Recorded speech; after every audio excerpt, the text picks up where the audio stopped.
The night that changed everything. The December air was crisp, biting at Officer John Carter's face as he steered his patrol car down the quiet suburban streets.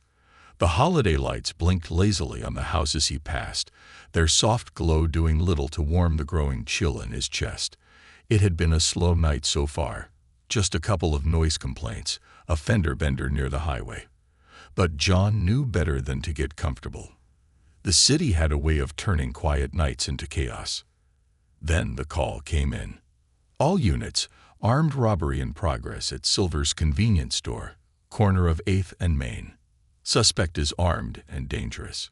Shots fired. John's pulse quickened.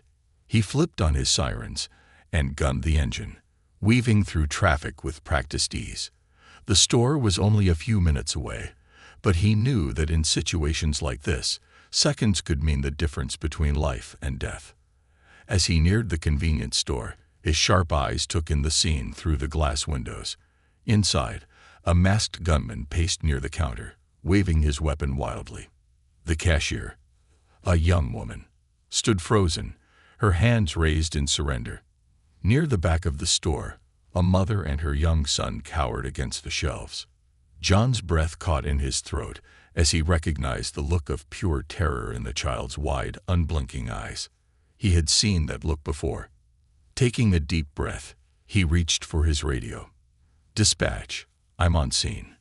Going in." The automatic doors slid open with a soft whoosh, and a rush of warm, artificially scented air hit him. The harsh fluorescent lights made everything seem unnaturally sharp, the way the cashier trembled, the way the robber's gun shook slightly in his grip, the way the little boy clung to his mother's arm like she was the only thing anchoring him to the world. John's training took over. Hands raised, he stepped forward slowly. "Hey," he said, keeping his voice calm. "No one else needs to get hurt. Let's talk." The gunman spun to face him, his grip tightening on the weapon. "Stay back," he shouted. "I don't want to hurt anyone, but I will if I have to." John could see the sweat beading on the man's forehead, the erratic way his chest rose and fell. This wasn't someone in control. This was someone desperate, someone moments away from making a decision they couldn't take back. "Okay," John said evenly, keeping his hands visible. "You don't want to hurt anyone. That's good. So let's figure this out. Tell me what you need." For a moment, it seemed like the gunman might consider it. His grip wavered. His gaze flickered between John, the cashier, and the mother and child. Then the little boy whimpered. It was the smallest sound, barely more than a breath, but it shattered the fragile balance in the room. The gunman jerked his head toward the boy, his eyes narrowing. "Shut him up," he barked at the mother, who clutched her son tighter. And just like that, John knew. This wouldn't end without blood. The gunman turned fully toward the boy. John saw his finger tense on the trigger. John acted. His training took over, instincts honed from years on the force guiding his movements. He reached for his service weapon and fired. The gunman staggered back, a look of stunned disbelief on his face. He hit the ground hard, the gun clattering from his grasp. For a moment, silence reigned. Then, a choked sob. John turned, his stomach dropping as he saw the mother collapse. Blood spread across her sweater, pooling onto the tiled floor. The little boy let out a strangled cry. "Mom! Mom!" John was at her side in seconds, stripping off his jacket and pressing it against the wound. "Stay with me," he urged. "Help is coming." The woman's eyes fluttered. She turned her head slightly, her gaze locking onto her son's tear-streaked face. "Isaiah," she whispered, her voice barely audible. The boy clutched her hand, his tiny fingers tightening desperately. "Mom, don't go. Please." John could hear the approaching sirens, the wail of paramedics racing to the scene. But he knew. They wouldn't be fast enough. Tears slipped down the mother's face. She tried to smile, but it was weak, barely there. "My baby," she breathed, squeezing Isaiah's hand one last time. Then she was gone. John felt the moment she slipped away. The breath left her body. The light faded from her eyes. He swallowed hard, blinking against the sting behind his own eyes. He'd been too late. Again. The paramedics burst in, but John barely registered them. His focus was on Isaiah, on the way the boy clung to his mother's lifeless body, his whole world shattering around him. John's chest ached. He wanted to say something, anything, to make this better. But what words could fix this? Carefully, he reached into his pocket and pulled out a small worn piece of paper, his badge number. He held it out to Isaiah, his voice thick. "If you ever need anything, if you ever need me, you call." Isaiah didn't look at him, his small shoulders shaking with silent sobs. John hesitated, then placed the paper gently in the boy's trembling hand. As the paramedics took over, as the store filled with flashing lights and hushed voices, John took a step back, and then another, and another, until he was out the door, the cold night air burning his lungs. He didn't look back. He couldn't. The weight of regret. The flashing red and blue lights faded in the distance, but their imprint lingered in Officer John Carter's mind, like the afterimage of a bad dream. He sat in his patrol car, gripping the steering wheel so tightly his knuckles turned white. The blood on his jacket had dried, but he could still feel its warmth, could still hear Isaiah's anguished cries echoing in his ears. He had seen death before. He had seen loss, grief, pain. But this was different. This time, there was a boy left behind. John exhaled shakily, his breath fogging up the windshield. He knew the protocol. Social services would step in, find the boy a placement, ensure he had somewhere to go. But John also knew that somewhere wasn't always good enough. The system was overburdened, stretched thin, and full of well-meaning strangers who would never understand the depth of Isaiah's pain. He should do more. He should check in. But instead, he did what he had always done. He let it go. He let the case file get buried under new ones. He let the days turn into weeks, the weeks into months. He let his own guilt fester in the quiet hours of the night, creeping into his dreams like a shadow that wouldn't let him rest. And then, just like that, 22 years passed. A life left behind. John Carter sat at the small kitchen table of his one-bedroom apartment, a steaming cup of coffee between his calloused hands. The once dark hair at his temples was streaked with silver now, and lines carved deep around his eyes, marking years of wear and regret. His badge no longer sat clipped to his belt. It had been turned in 5 years ago when he retired from the force. Some officers left the job with medals, with commendations, with stories to tell. John left with silence. He sipped his coffee absently, staring out the window. The city moved on without him, life continuing in its endless, indifferent rhythm. The world didn't stop for men like him. It barely even noticed. A stack of unopened letters sat on the counter, Christmas cards from old colleagues, a jury duty summons, and a bank statement he didn't want to look at. But there, tucked beneath them, was something different, a small weathered envelope. No return address. He frowned, setting down his cup and picking it up carefully. The handwriting was neat, deliberate, as if the sender had taken extra care in writing his name. His gut twisted with something he couldn't quite place. Slowly, he peeled it open. Inside was a single piece of paper, a business card, and a note. "I don't know if you remember me, but I remember you. And after 22 years, it's time we talked." John's breath caught in his throat. He turned the business card over in his fingers. Isaiah Thompson, attorney at law, Thompson and Associates. John's stomach twisted. Isaiah, the boy from that night, the boy whose mother he had failed to save. The last time he had seen him, Isaiah had been a trembling child, clinging to his mother's lifeless body. Now he was a man who had somehow found him. John swallowed, his pulse picking up speed. Why now? Why after all these years? His fingers traced the edge of the card as he read the address listed beneath the name. It wasn't far. Downtown. Some high-rise office building. For a long time, he just sat there, staring at the card. Then, before he could talk himself out of it, he grabbed his coat. The unexpected reunion. The towering glass building loomed over John as he stood at the entrance, hands shoved deep into his jacket pockets. The lobby was sleek and modern, an entirely different world from the gritty precincts he had spent his career in. A receptionist at the front desk glanced up as he stepped inside. "Can I help you, sir?" she asked, her voice polite but professional. John cleared his throat. "I'm here to see Isaiah Thompson." She gave him a once-over, her eyes lingering on his worn-out leather jacket and heavy boots, but she said nothing. "Do you have an appointment?" "No," John admitted, shifting awkwardly. "But he sent me this."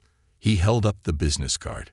Her expression softened slightly as she glanced at the name. "One moment." John rocked back on his heels as she made a quick call. After a short conversation, she nodded. "Mr. Thompson is expecting you. Take the elevator to the 15th floor." John nodded his thanks and stepped into the elevator, his stomach tightening with each floor that passed. When the doors slid open, he was met with a sleek office space, all dark wood and glass. A young man at the front desk directed him down the hall. Then he saw him. Isaiah, the little boy from the convenience store, was gone. In his place stood a tall, well-dressed man in an expensive charcoal suit. His frame was broad, confident, his dark eyes, the same ones John remembered, though now sharper, more knowing, held a mixture of emotions John couldn't quite place. For a moment, neither of them spoke. Then Isaiah smiled. "You look exactly like I remember," he said, his voice rich with something like amusement.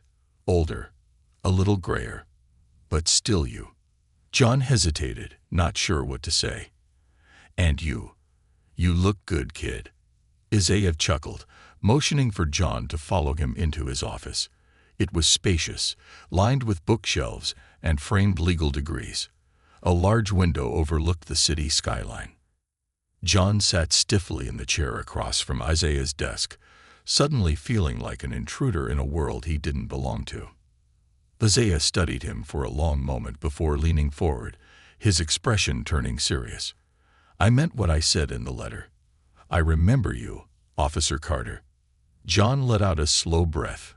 "I wasn't sure you would." Isaiah's fingers tapped against the desk. "I was 11 when my mother died. I lost everything that night, but I also gained something." John frowned. "What do you mean?" Isaiah reached into his wallet and pulled out a small worn slip of paper. He unfolded it carefully and placed it on the desk. John's heart nearly stopped. His badge number. The same one he had given Isaiah all those years ago. "I carried this with me every day," Isaiah said quietly. "Through foster care, through high school, through law school. It reminded me that someone had tried to save us that night, that someone had cared." John's throat tightened. "Isaiah, I know you couldn't save my mother," Isaiah continued, his voice steady. "I know that now. But back then, when I was just a scared kid who lost everything, you gave me something I didn't even realize I needed." "What was that?" John asked, barely able to speak. "Hope," Isaiah said simply. "And now, after all these years, I want to return the favor." John blinked. "Return the favor?" Isaiah leaned back in his chair, his expression unreadable. "I found you, Officer Carter, because I know what it's like to carry ghosts. And I think it's time we talk about yours." Ghosts of the past. John Carter sat stiffly in the sleek leather chair across from Isaiah Thompson, his hands resting heavily on his thighs. The air in the office was warm, the scent of freshly brewed coffee lingering, but John felt cold. In front of him, the boy he had failed 22 years ago, now a man, watched him with the same quiet intensity he had as a child. But there was something different now. A weight, a knowing. Isaiah reached for the worn scrap of paper he had placed on the desk. John's old badge number. He traced the faded numbers with his fingertips, almost absently. "You said you carried that with you?" John asked, his voice rough from disuse. Isaiah nodded, sliding the paper back into his wallet, as if it were the most valuable thing he owned. "Every day," he said simply. John exhaled, leaning forward slightly. "Why?" Isaiah's lips pressed together for a moment before he answered. "Because that night, when my world fell apart, you were the only person who gave a damn." He glanced down, his voice softer. "You couldn't save my mother, but you stayed. You held me while I cried. You gave me something to hold on to." John swallowed the lump in his throat. He hadn't realized how much that small gesture had meant. Isaiah looked up, his sharp eyes locking onto John's. "But what about you? Did you ever think about me?" John flinched slightly, caught off guard by the directness of the question. His gut twisted with something he didn't want to name. "Every day," he admitted. Isaiah raised an eyebrow, skeptical. "Then why didn't you come back?" John rubbed a hand over his face, sighing. "Because I was a coward." The words felt heavy, but they were the truth.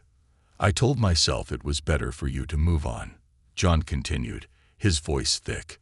"That the system would take care of you. That I wasn't the person you needed. But the truth is, I was afraid. Afraid of seeing the damage that night had done to you. Afraid of facing the fact that I had failed." Isaiah leaned back in his chair, arms crossed, studying John carefully. "You didn't fail," he said quietly. "But you did leave me." John's hands clenched into fists. "I know." A tense silence stretched between them, filled only by the faint hum of the city beyond the glass windows. Finally, Isaiah spoke again. "You ever have kids, Officer Carter?" John hesitated before answering. "Yeah, a daughter." Isaiah's eyebrows lifted slightly. "And where is she now?" John's jaw tightened. "She doesn't talk to me much anymore." Isaiah nodded knowingly. "Because you weren't there for her either, were you?" The words cut like a knife, and John couldn't bring himself to answer. Isaiah sighed, running a hand over his face. "You know, I spent years hating you, wondering why you never checked in, why you disappeared after that night. But as I got older, I started to realize something." He paused, choosing his words carefully. "You weren't just avoiding me. You were avoiding yourself." John swallowed hard. He wanted to argue, to defend himself. But Isaiah was right. The truth was, he had spent most of his life running. From his mistakes, from his guilt, from the people who needed him most. Isaiah leaned forward, resting his elbows on the desk.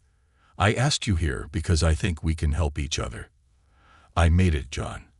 I fought my way out of the system, put myself through law school, and built something good. But I didn't do it alone. I had people who believed in me, people who showed up." John met his gaze, something shifting in his chest. "You didn't have that, did you?" Isaiah asked softly. John exhaled shakily. "No." Isaiah nodded, as if he had already known the answer. "Then maybe it's time someone showed up for you. A broken past, a chance for the future." That night, John found himself sitting in his car outside a modest suburban home, gripping the steering wheel like it was the only thing keeping him tethered to the earth. He hadn't been back here in years. The lights inside the house were warm, glowing softly against the crisp night air. A shadow passed by one of the windows, a familiar silhouette. Sarah, his ex-wife. John's stomach twisted. He hadn't spoken to her in over a decade, not since the divorce papers were signed. She had moved on. She deserved to. But he had never stopped thinking about the life he had lost, the life he had thrown away with both hands. And Emily, his daughter. He had missed everything, her childhood, her teenage years, her graduation. She had grown up without him. Not because he was dead, not because he was locked away somewhere, because he had chosen to leave. With a deep breath, he opened the car door and stepped out, his boots crunching against the gravel driveway. Every step toward the front door felt like a battle against the past. Finally, he knocked. Seconds passed. Then the door opened. Sarah stood there, her sharp blue eyes widening in shock. Her hair was streaked with silver now, pulled back into a practical ponytail.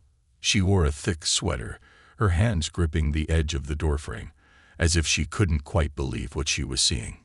"John." Her voice was laced with disbelief. He swallowed. "Hey, Sarah." Her lips pressed into a thin line. "What are you doing here?" John shifted awkwardly. I don't really know," he admitted honestly. "I just—" A voice from inside interrupted them. "Mom." "Who is it?" John's heart stopped. The voice was older, more mature, but he would recognize it anywhere. "Emily." Sarah hesitated, then sighed, stepping aside. "You might as well come in." John stepped over the threshold, the warmth of the house wrapping around him like a memory. The living room looked different, new furniture, new pictures on the walls. But there, on the mantel, was a framed photograph. Emily at her high school graduation. And next to her, an empty space. John's chest ached. Then she appeared. Emily. She stood in the hallway, arms crossed, her expression unreadable. She had grown into a beautiful young woman, with Sarah's sharp features and his dark eyes. For a long moment, they just stared at each other. Then Emily spoke. "What are you doing here?" John opened his mouth, but nothing came out. He had imagined this moment 1,000 times, rehearsed 100 apologies, but now that he was standing in front of her, nothing felt like enough. So he said the only thing that mattered. "I'm sorry." Emily's eyes flickered with something. Anger, hurt, disbelief. But she said nothing. Sarah folded her arms. "You can't just show up after all these years and expect everything to be okay." "I know," John said quietly, "but I had to try." Emily let out a slow breath, glancing at her mother before looking back at him. "You don't get to fix everything in one night," she said finally. "But maybe we could talk." John felt his throat tighten. He nodded. "I'd like that." And for the first time in a long time, he allowed himself to hope. "The bridges we burn, the roads we rebuild." John Carter sat in the same chair he once claimed as his own, in the same house that used to be his home. But now it felt foreign. The furniture was different, the pictures on the walls unfamiliar. There were no traces of him here, no memories of his presence, only echoes of what he had lost. Sarah sat across from him, arms crossed tightly over her chest, her expression unreadable. Emily perched on the edge of the couch, her fingers wrapped around a steaming mug of tea, her body language tense but not closed off. That was something. It was more than he deserved. John cleared his throat, unsure where to begin. The air was thick with unspoken words, heavy with years of distance and silence. He licked his lips, staring down at his calloused hands. "I don't expect forgiveness," he said finally, his voice rough. "I don't even expect you to believe anything I say. But I need to say it anyway." Emily looked at him then, her gaze sharp, wary. "Okay," she said, leaning back slightly. "Go ahead." John exhaled, nodding. "I was a bad father," he admitted.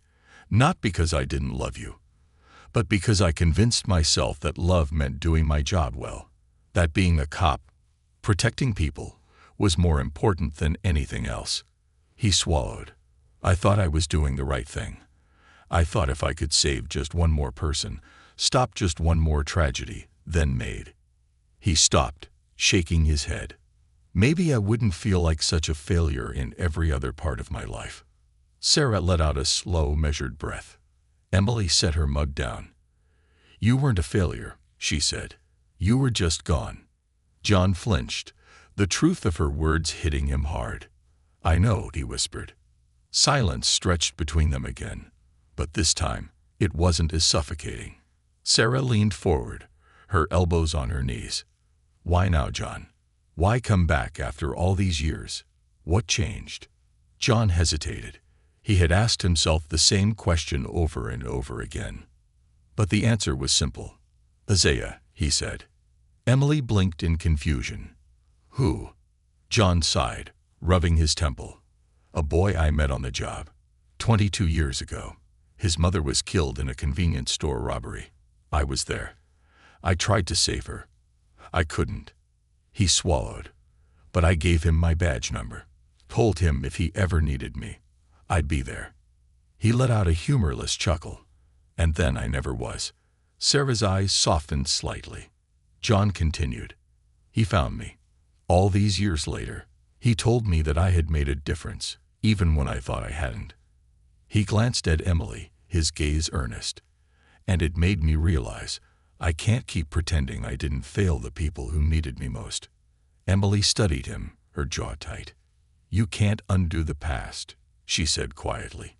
I know, John admitted. But maybe we can build something new. Sarah sighed, rubbing her forehead. It's not that simple, John. I don't expect it to be. Another silence. Then Emily nodded. Maybe we can start with dinner, she said hesitantly. John's chest tightened with emotion. He nodded quickly. I'd like that. It was a small step, but it was the first one he had taken in years. Isaiah's burden. Meanwhile, across town, Isaiah Thompson stood in his dimly lit office, staring out at the city skyline. The weight on his shoulders felt heavier than usual. He had spent years fighting for justice, for the kid who had no one, for the ones who fell through the cracks. But sometimes, it felt like no matter how much he did, it was never enough. He ran a hand over his face, exhaustion creeping into his bones. His cases were piling up, his phone never stopped ringing, and the expectations placed on him, by himself, by the world, felt impossible to meet. And then there was John. Seeing the old officer again had stirred something inside him. Memories. Ghosts. Unresolved grief. He had spent years trying to outrun that night. The smell of his mother's blood on the floor, the way her fingers had slipped from his grasp, the sound of John's voice trying to keep her alive. He had told himself that he had moved on, that he had turned his pain into purpose. But had he? Or had he simply buried it so deep he had forgotten it was still there? A knock on his office door made him jump. Camille stepped inside, her brows furrowed in concern. You're still here. Isaiah sighed, rubbing his temple. Yeah, just finishing up some things. She walked toward him, her eyes searching his. You look exhausted. He forced a small smile. I'm fine.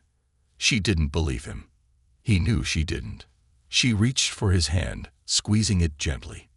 Isaiah, she said softly, you don't have to carry everything alone. Isaiah exhaled, running a hand over his face. I don't know how to let it go, he admitted. Camille studied him for a long moment before saying, maybe it's time you tried.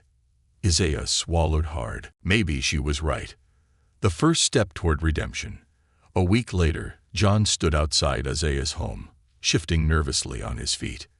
It had been years since he had been invited to someone's house for dinner. Isaiah had insisted, said it was important. John had hesitated. But now, standing here, he realized something. Maybe this wasn't just about Isaiah. Maybe this was about him too. The door opened, and Isaiah stood there, smiling. Glad you came, he said. John cleared his throat, nodding. Yeah, me too. Inside, the home was warm and filled with laughter. Camille greeted him kindly, and Lily, Isaiah's daughter, bounced excitedly at the sight of him.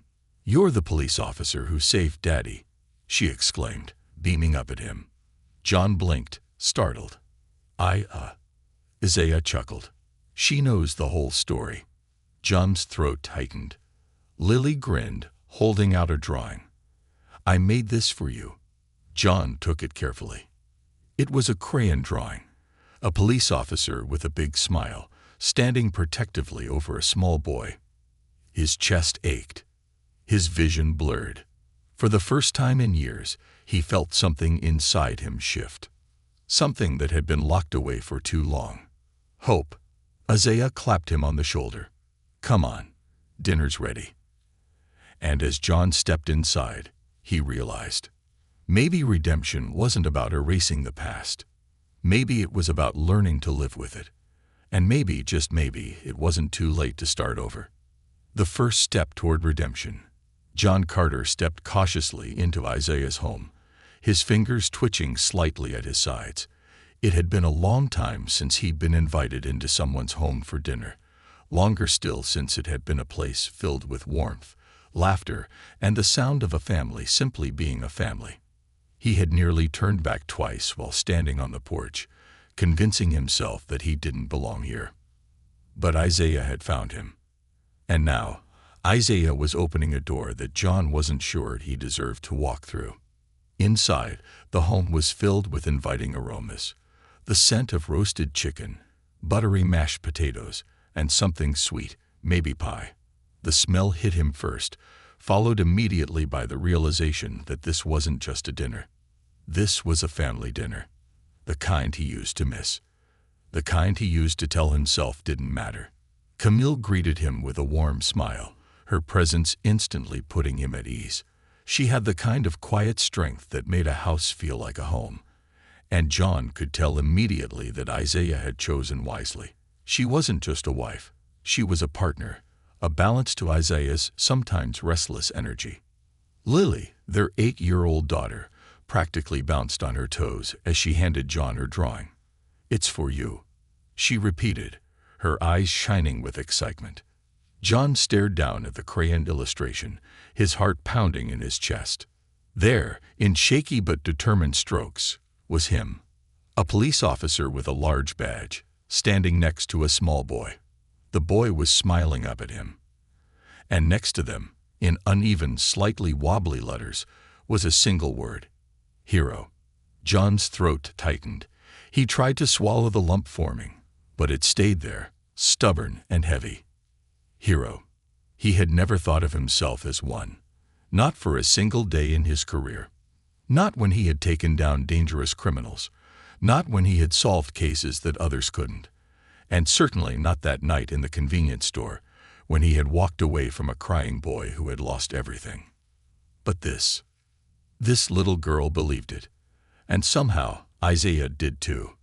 "Thank you, sweetheart," John murmured, his voice rough with emotion. He knelt slightly so he could look Lily in the eye. "I'll keep this safe." Lily beamed and ran back to the dining table, her curls bouncing as she chattered excitedly to Camille about how Uncle John was here. John's eyes flicked to Isaiah in surprise, who only shrugged. "She's been calling you that since I told her you were coming." John hesitated. "You okay with that?" Isaiah's gaze softened. "Yeah," he said simply. "I am." John exhaled slowly, nodding as he carefully folded the drawing and tucked it inside his wallet, right next to his daughter's old school photo, a relic of a time when he had been a part of her life. Maybe, just maybe, he could be a part of something again. A seat at the table. Dinner was unlike anything John had experienced in years. It was loud. It was messy. It was real. Lily talked with endless enthusiasm, her little hands waving animatedly as she told stories about school, soccer practice, and her favorite cartoons. Camille kept the conversation flowing, effortlessly balancing lightheartedness with the depth of someone who understood people's emotions better than they understood their own. And Isaiah, he laughed, really laughed. A deep, rich sound that John realized he had never heard before. Isaiah wasn't just the boy from that night anymore. He wasn't just the lawyer who had worked his way through unimaginable hardships. He was a husband, a father, a man who had found his place in the world. John couldn't help but feel both admiration and regret. Admiration because Isaiah had risen above everything meant to break him. Regret because John had spent 22 years pretending the past didn't matter. "You're quiet," Camille noted gently, giving him a knowing look over her glass of wine. John blinked, realizing he hadn't said much. He had been too caught up in the rhythm of the dinner, the easy way the family functioned together, like a machine made up of love, patience, and understanding. He cleared his throat, offering a small smile, just taking it all in. Isaiah studied him for a moment before setting his fork down. "When's the last time you sat at a table like this?" John hesitated. Camille's brows furrowed. "John." He let out a breath, rubbing a hand over his jaw. Been a long time, he admitted finally. Too long. The room quieted slightly, but not uncomfortably so. Isaiah tilted his head. Not even with your daughter. John shook his head. Last time I had dinner with Emily, she was still in middle school. His voice cracked slightly, and he coughed to cover it. I missed too much, too many birthdays, too many recitals. Eventually, she stopped waiting for me to show up. Isaiah exhaled slowly. Camille reached across the table, squeezing John's hand briefly before letting go. Maybe it's time to change that, she said softly. John let out a humorless chuckle. Easier said than done. Isaiah leaned forward, elbows on the table. You know, when I was a kid, I used to tell myself you'd show up one day. I imagined you knocking on my foster home's door, telling me you hadn't forgotten about me. He smiled, but it didn't quite reach his eyes. That never happened. John's stomach twisted with shame. But you're here now, Isaiah continued, and I chose to let you in. John's breath hitched. Isaiah leaned back, his expression firm. Emily might not be ready yet, and she doesn't have to be. But you need to show her that you're not going to disappear again. John swallowed hard. What if she doesn't want to see me? Isaiah's lips curled into a small, knowing smile. Then you wait. You keep showing up until she knows you're serious. John nodded slowly. Maybe Isaiah was right. Maybe it wasn't about waiting for the perfect moment. Maybe it was about making the moment right. A new chapter. After dinner, John lingered in the doorway, his hands stuffed into his jacket pockets. Isaiah stood beside him, hands in his own pockets, watching Lily chase fireflies in the front yard. You did good, John said finally. Isaiah smirked. You sound surprised. John chuckled. Not surprised. Just proud. Isaiah blinked, startled. John let out a breath. I should have checked on you. I should have been there. But seeing you now, seeing what you've built, I don't have the right to take credit for any of it. But Dan, Isaiah, I'm proud of you. Isaiah was quiet for a moment before nodding. That means a lot. John nodded back. For the first time in a long time, he felt like maybe, just maybe, he had done something right. Isaiah clapped him on the back. You should go see Emily. John exhaled. Yeah. And don't screw it up, Isaiah added with a grin. John laughed, actually laughed. No promises. With one last glance at the family he had unexpectedly become a part of, John stepped off the porch, got into his car, and drove toward the one place he had been avoiding for years. Toward his daughter. Toward a second chance. A door once closed, a window of hope. John Carter hadn't felt this kind of anxiety in years. Not when he faced down armed robbers, not when he walked into hostage situations. But now, as he stood outside his daughter's apartment door, his hands shook slightly at his sides. It had been over a decade since he had last stood face to face with Emily. Back then, she was just a teenager, angry, hurt, and done waiting for a father who never showed up. Now she was a grown woman, living her own life, with her own career, her own world, one that he was no longer a part of. And maybe he never would be. He let out a slow, shaky breath and knocked. Seconds passed. Then, soft footsteps from the other side. Then, the lock turning. The door opened just a crack, and John's breath caught. Emily. Her face had matured, her features sharper, more refined, but she still had the same dark, intelligent eyes she'd had as a child. The ones that used to light up when he came home, before they had dulled with disappointment. She frowned slightly, her grip tightening on the doorknob. Dad. John exhaled. Hey, sweetheart. Her eyes narrowed slightly, guarded. What are you doing here? John shifted uncomfortably, rubbing his palm against his jeans. I know I don't have the right to ask for anything. But I wanted to see you. To talk. Emily let out a short, humorless laugh. Now you do. John nodded slowly. Yeah. Now. She stared at him for a long moment, then sighed and opened the door wider. "You might as well come in." John stepped inside hesitantly, taking in the space. It was small but warm. A bookshelf stood against the wall, overflowing with novels. A few framed photos sat on a side table, one of Sarah and Emily at what looked like a college graduation. He wasn't in any of them.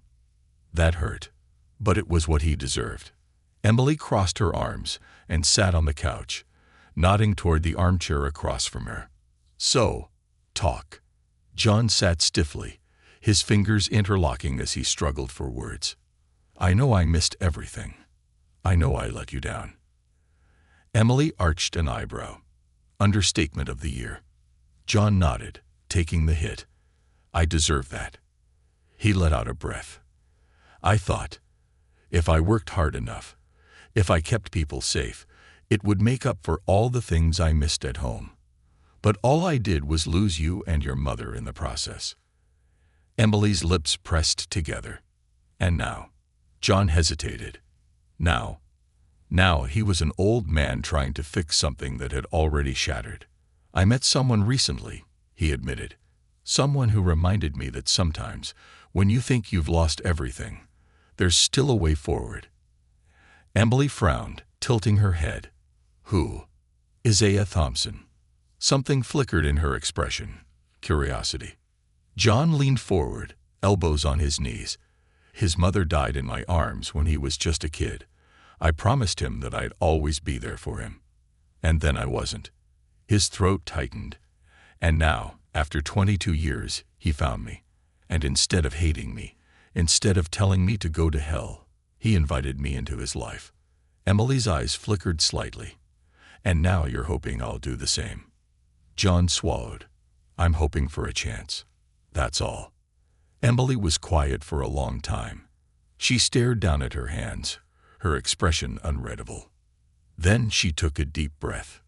"You can't just say sorry and expect everything to be fine, Dad." John's stomach clenched. "I know." She looked up at him, her gaze unwavering. "You were gone for so long that I had to teach myself not to expect anything from you, to stop hoping. Do you have any idea how hard that was?" John felt his chest tighten, but he nodded. "I can't take back the years I missed, but I can be here now. And I want to be." Emily studied him for a long moment, then exhaled sharply, shaking her head. "I don't know how to do this." John's lips twitched in the faintest of smiles. "Me neither." Emily stared at him. And then, to his surprise, she laughed. It was small, almost bitter, but it was something. She wiped at her face, looking almost frustrated with herself. "I don't know why I'm even considering this." John's heart pounded. "Because maybe, deep down, you still want to believe your dad can change." She sighed, staring at the ceiling. "I need time."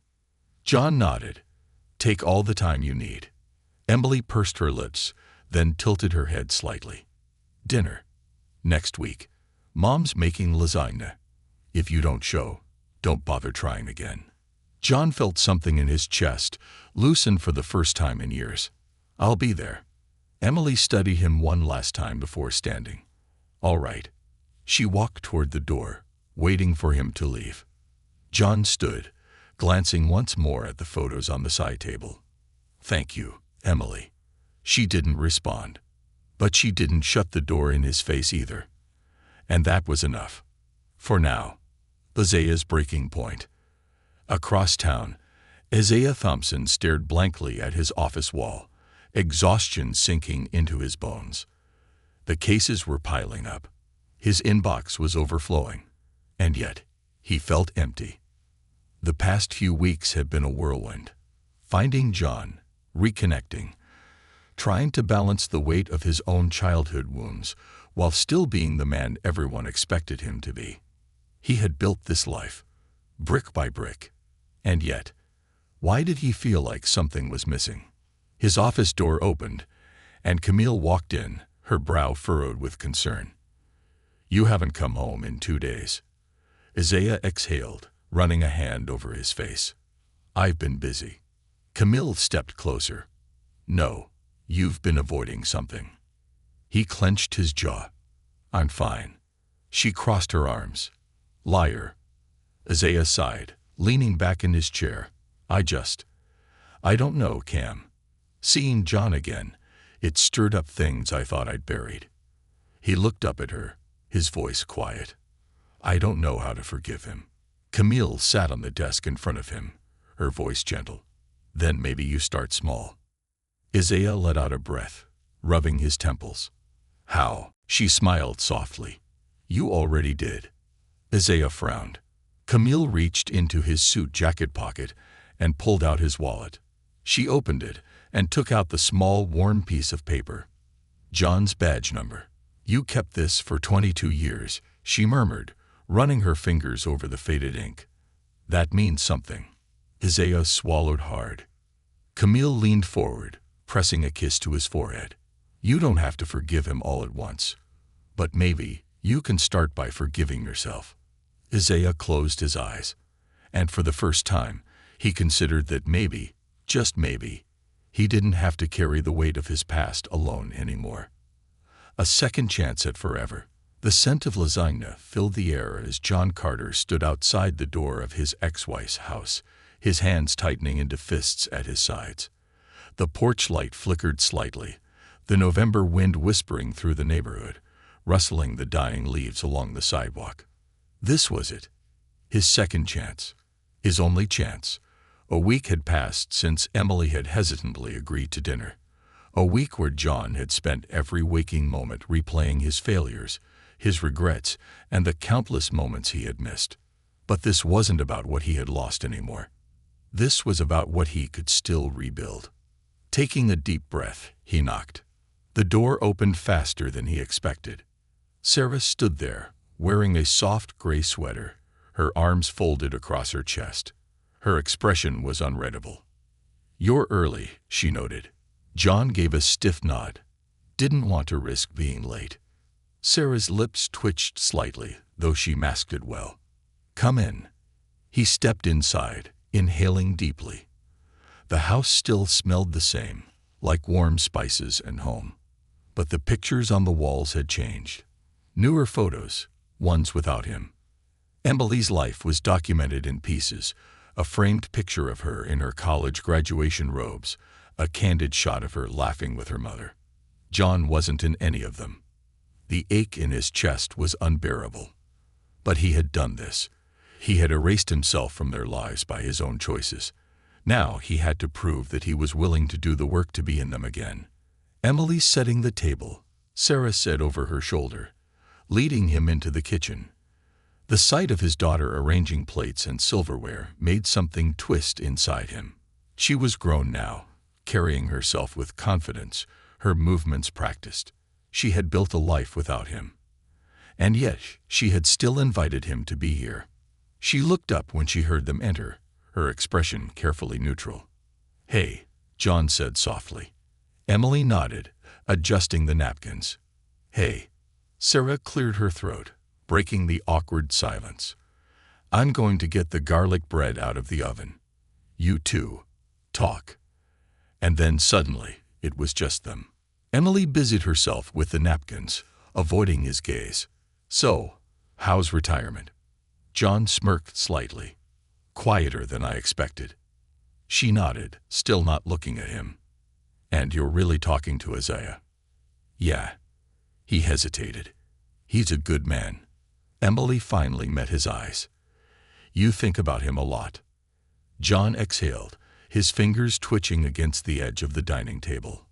I do. Emily chewed her lip for a moment, then set down the last napkin. You think about me. The question was sharp, cutting, vulnerable. John felt his throat tighten. Every damn day.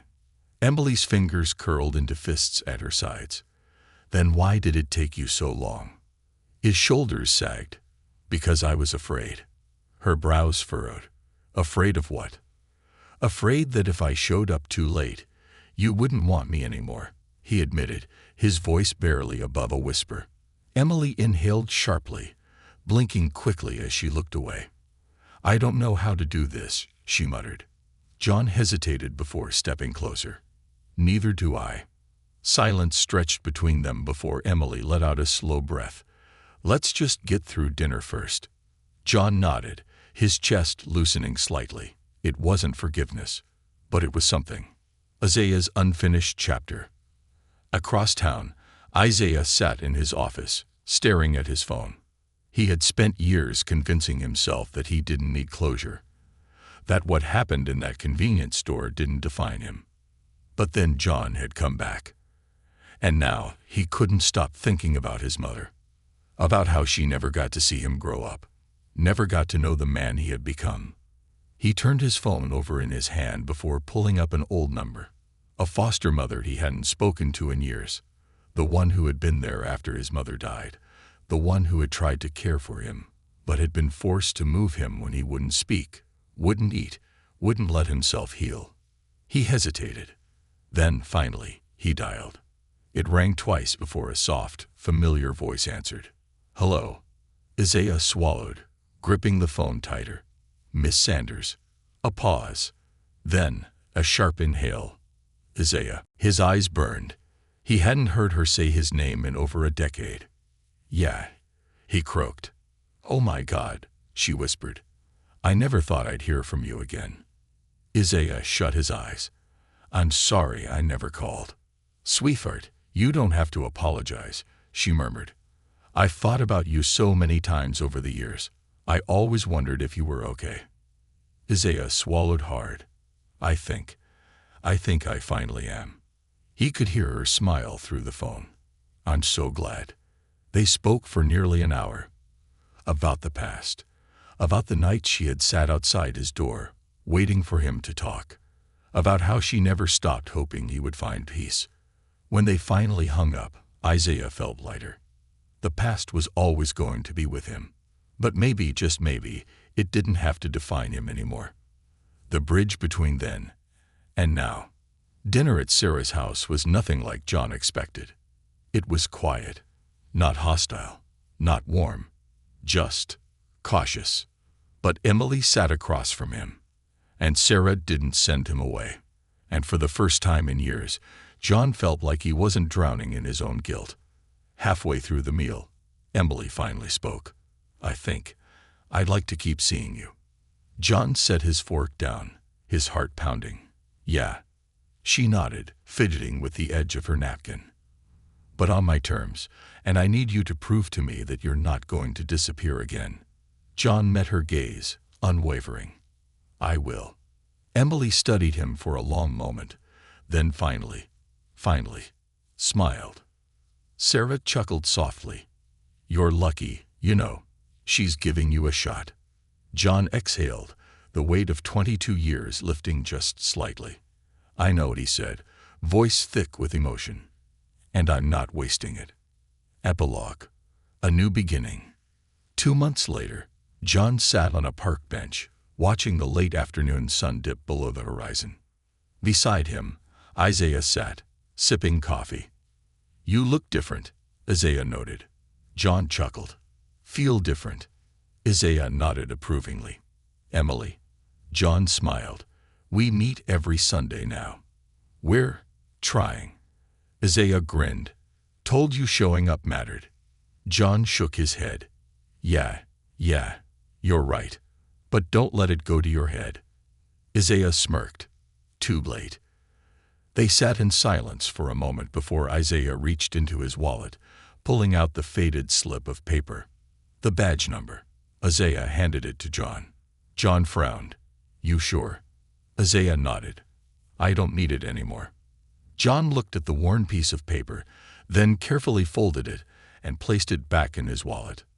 This time, not as a reminder of his failures, but as proof that second chances were real, that healing was possible, that sometimes the past didn't have to be a prison. It could be a bridge. And on the other side was hope.